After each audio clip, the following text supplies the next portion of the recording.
Hello, so in this video, I'm going to be reviewing how to Boolean search, how to find those databases so you can gain the research to support your arguments, support your papers, and have everything you need to the research and develop what you need for all of your different essays.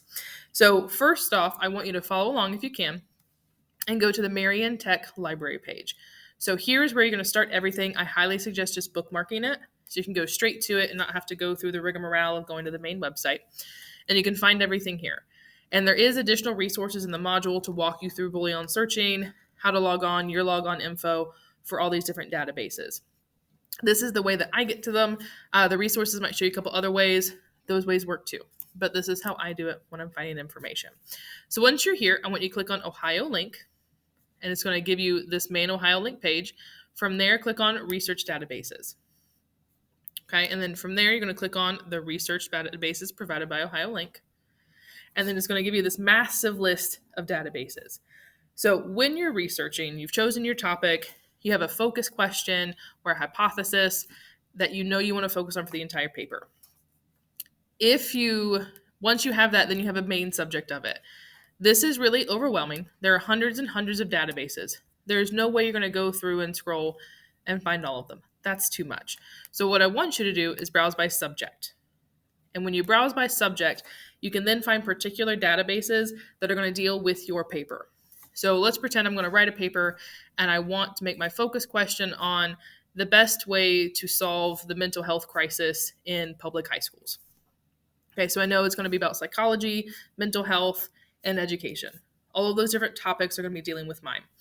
When you're doing your research, once you have that focus question and your supporting questions with where you then create your key terms, and you're going to watch the video that deals with your focus and research questions. But once you have those questions in your search terms, you then got to figure out what databases to use within there. You should use multiple databases. Okay. So for my paper, I know it's going to be about education. So I'm going to click on education, double click, hit submit, and it's going to give me all the education focused databases. There is one database just about psychology and education, and one that's education focused only. I would use both of those databases. So I'm going to do research on both of them. Don't just use one database to do your research. If you do that, you've kind of sectioned yourself into an area where you might not find all the best research to answer all the different sections of your paper and have that really strong argument. Also, don't be afraid to use things like Google Scholar and Google, but still doing Boolean searching, which I'm also going to show you in this video. So you want to have a wide variety of sources that are credible and able to answer and connect with your audience and all the different sections you're providing. So let's pretend I want to use the psych info one first. So you're going to click it, and it's going to make you log in. I've already logged in on a different tab, so I'm going to go here. Okay, so you don't see my info. So once you're logged in and you're at the database that you've chosen, this is then where you're going to actually do that Boolean searching. So I'm going to show you two different ways to do it.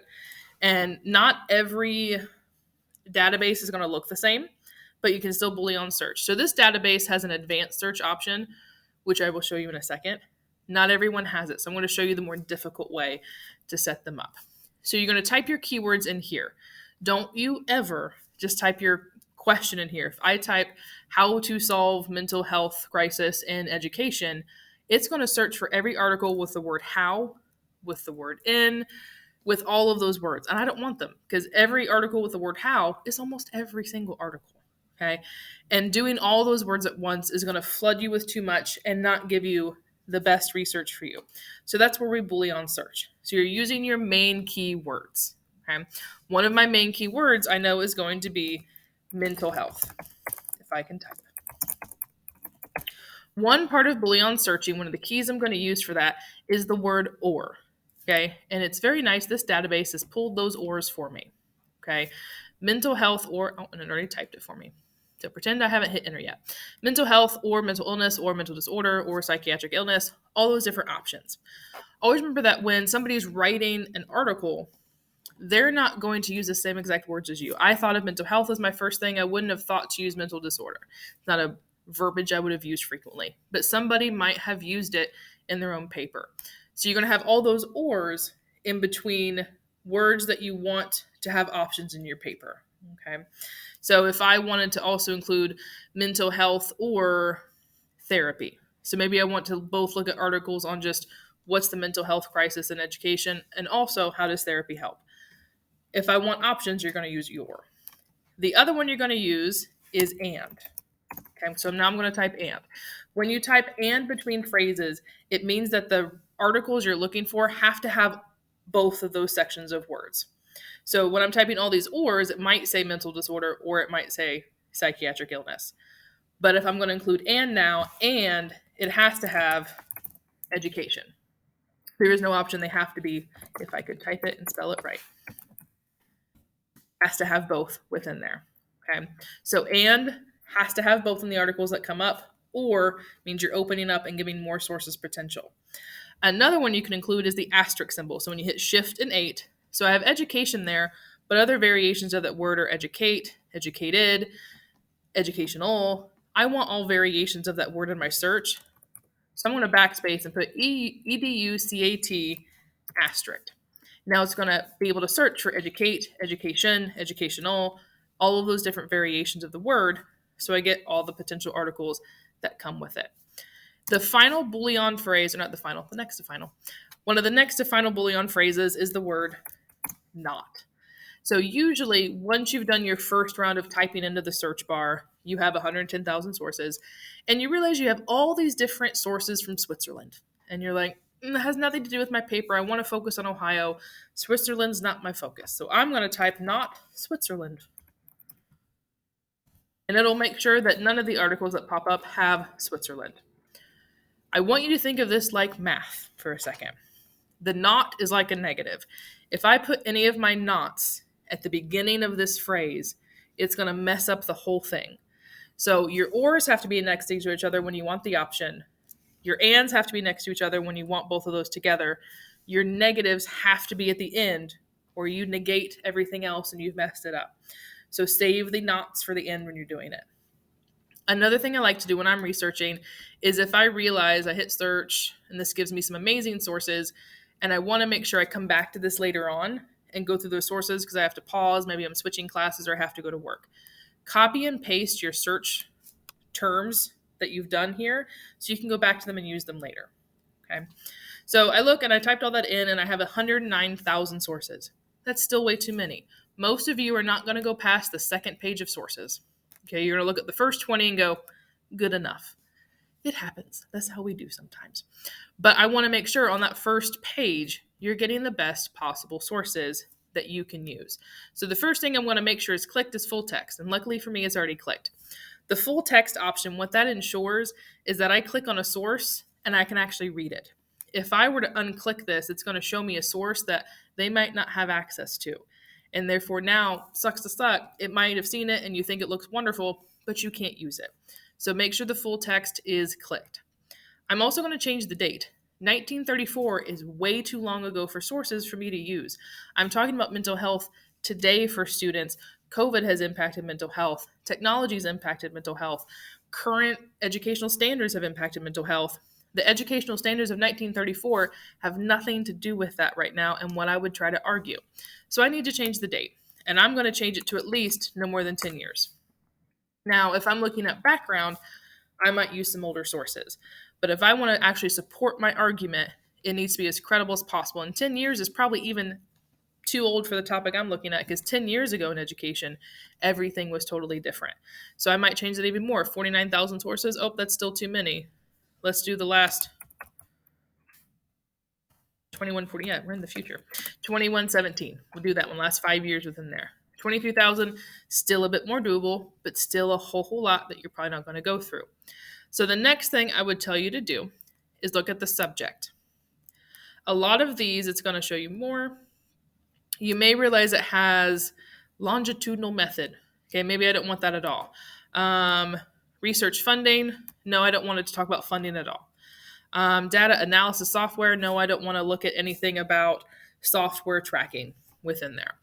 All of those would work well. But I'm going to go through and take out all the subjects that don't apply to me. Okay, let's pretend that cognitive therapy has nothing to do, but I would actually keep that one. So you update it and only include the ones that you want. Okay. So now I've gone down to 2,000. We split that massively. Another final way I'm going to reduce it and only look at ones I particularly want is looking at the source type. So if you look here, it has 2 book reviews. A book review is not going to help me right now unless I'm going to read that whole book or just chapters from it. So no, I don't want to look at the book review. I'm going to make sure I don't have all results for that. Academic journals, I definitely want to look at. So I'll make sure that I'm going to update it and only look at those. I'm going to ignore magazines and ignore book reviews. Now I have 2,000. That's still too many. So if I was actually doing my research, I would include more search terms up here, or I might adjust the date still, or I'd adjust my subjects. But that's how you're going to take using Boolean searching, going from, what did we start out with, 900,000 sources, and we're down to 2,000 sources. It's much more doable to search through. So what you're going to do now when you have that list, you have this summary right here. It's your abstract of that actual article.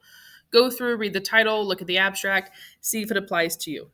Do not waste your time by trying to read the entire article, decide if it applies to you. Read the abstract, read the summary, because you've got to be booking it through these sometimes to get your research in. So I'm going to scroll. Let's pretend this one is what I want. Okay, it looked beautiful. I'm going to use it this one. So over here on the left-hand side, you have HTML full text and PDF full text. You need to look at the PDF full text one. Okay, that's going to show you page numbers. The HTML text one, I'll show you the benefits of that one in a second. But from this one, you can actually print it and see all the tables and graphs that they're providing you. The HTML text one, the one benefit of that is it does have a read aloud option when you're looking at the HTML text version. So if you want to have that read aloud option, I would go to the HTML one. But for your in-text citations, you have to know the page numbers, which means that you need to look at the PDF version. So once you found the article, you're like, yep, this works. I love it. The first thing I want you to click is this weird like paper clippy infinity symbol over here on the right hand side. If I click it, it now gives me the permalink. The permalink is what you need to keep to always find and go back to that source, especially if you're not printing them. If you were to instead copy paste this source at the top, that is not the permalink. It's going to take you to the database and have you log in again. And now you've lost your source that you could have used. This one right here, after you click permalink, that's the link you need to keep. That's the one that's going to bring you back to it every single time. So wherever you're organizing your notes, I would have a running document that has all of your sources on it and your annotations with it. Have the permalink. The other thing that you're really going to like, if you come over here again to the right-hand side, like a yellow piece of paper, you click it, and it's going to give you all the different citations. And we scroll just a wee bit, and we have the APA citation. This is the citation you need for your reference page, and it's already done for you. And all of these databases are up to date. Do a quick glance at it to make sure it looks right, but it should be accurate. It should be correct. You don't have to put it through a citation generator. You don't have to try and do it on your own. It's done it for you. And you can just copy and paste it and put it in your reference page. So have a running references page as you're working on your research, and then you don't have to stress about it later on and make sure you have it all together. So this is where you're finding all of your information and how you're Boolean searching with it. If I go back to my result list, the one thing I didn't show you was the advanced search. So when you advanced search, it pulls it down and you can see all of your search terms more pulled out. So it's kind of easier to see everything. This is a lot. I can't see everything. I'm not sure if I typed everything that I need. So I'm going to start from here and do the advanced search instead. It's the same process. It just looks better. And not every database has it though. So if you get used to using this and forget how to type it all out, what you're going to realize is that you go to another database and, ooh, now I've got to type the whole thing out. Another thing, if you don't want to lose it, you can always screenshot all of your different search terms that you've used here too, so you remember to use them later on. But it's the same process. You just do the pull down and can choose and, or, and not. And then you just would have to click and use your asterisk when it's in. Okay. So I want to show you on Google that you can do the same thing. It's just you're still going to get millions of sources. You can at least shrink it a little bit and not get billions of sources. Google, you can still do that search term. So I'm going to put mental health. Again, trying to type correctly while I'm being video recorded. We'll put and education. I'll put the asterisk so I get them all there. Let's put and solutions, because I want to see what some solutions are. And I'm going to put not Switzerland again. Okay, because I don't know. Maybe I just don't want their research. So I am not going to click on that one because I want the asterisk there. Okay. So it gives me way too many sources. So now I'm going to go to more. No, I'm not. I'm going to go to tools. Now here, this is the only time or the only results I can sort of start to shrink a wee bit more on Google. You can make it to where you're only seeing resources that have been updated in the past month or the past week. Especially if I was focusing on mental health with COVID, this would be really important because I don't want a source that was updated 5 years ago that's not going to pertain to what I'm talking about. So you can see the most up to date research by changing this. You can also change it to where all results is not what you're getting verbatim what you typed up here. So if I go verbatim, I'm really reducing my sources. And if you notice now, all of a sudden they've changed to PDFs, which means I'm getting more actual articles and up to date credible resources because it's going verbatim and not just looking up mental health and it's Jimmy Bob in his basement talking about mental health and it's aliens is what's going on.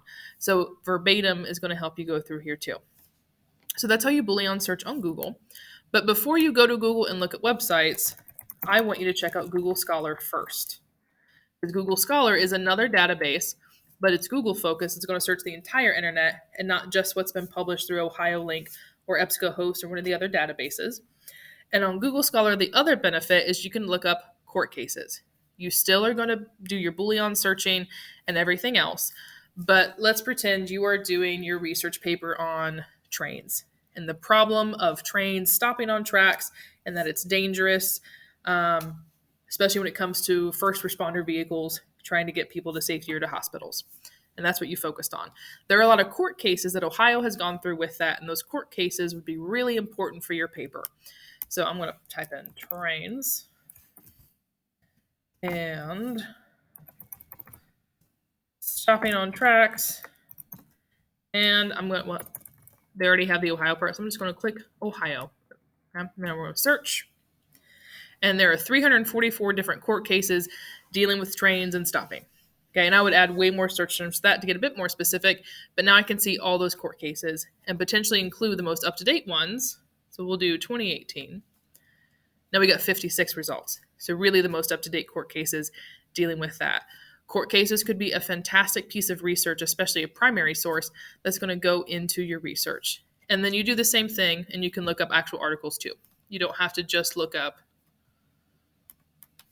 court cases within there. You're still going to Boolean search. The downfall for this one, you're going to search it. Let's do the windmill one. You might research it and you click on it and it's going to ask you to pay for it. Do not pay for an article. That's ridiculous. That's silly. You don't need to do that. So if you find it and you really like it, try to see if you can find it on one of the OhioLink databases where it would actually be free for you. If it's not free, then just find a different resource. You don't want to have to pay because a lot of these articles are going to cost you about $30 and nobody wants to be doing that for a class. Okay. So the last source I want to show you is Sweet Search. Sweet Search is basically Google, but it has been specifically made for students. So it's only going to show you decently credible sources. It's going to take away all those paid for sources because we know when we type into Google, it's connected to our accounts and it's going to show us those top ones that Google's getting the most out of if you click on it. Sweet Search doesn't have that bit to it, and it's going to avoid having blogs. It's going to avoid those sources we know automatically aren't credible. So when I click into it, it should look, oh my goodness, very similar to Google, just in a more condensed format. I can still sort by relevance and date, but that's about it, okay? But I went from 9 billion sources to 8 million sources. So a little better, but still kind of terrible to look at. And it's going to prioritize credible sources. So NPR is at the top and ed.gov is at the top instead of a blog or something I would have to pay for. So Sweet Search I would prefer to use over Google since it's a bit more condensed within there, but you can still use Google. Okay. So if you have any questions as you're getting into your research and struggling to come up with these main idea keywords to use in it, please let me know. But make sure that anytime you're doing any kind of research, whether it's for my class or any other class you're doing this essay for, you're using these Boolean search terms, you're using the databases to find that best possible research to include in your papers. Have a great day.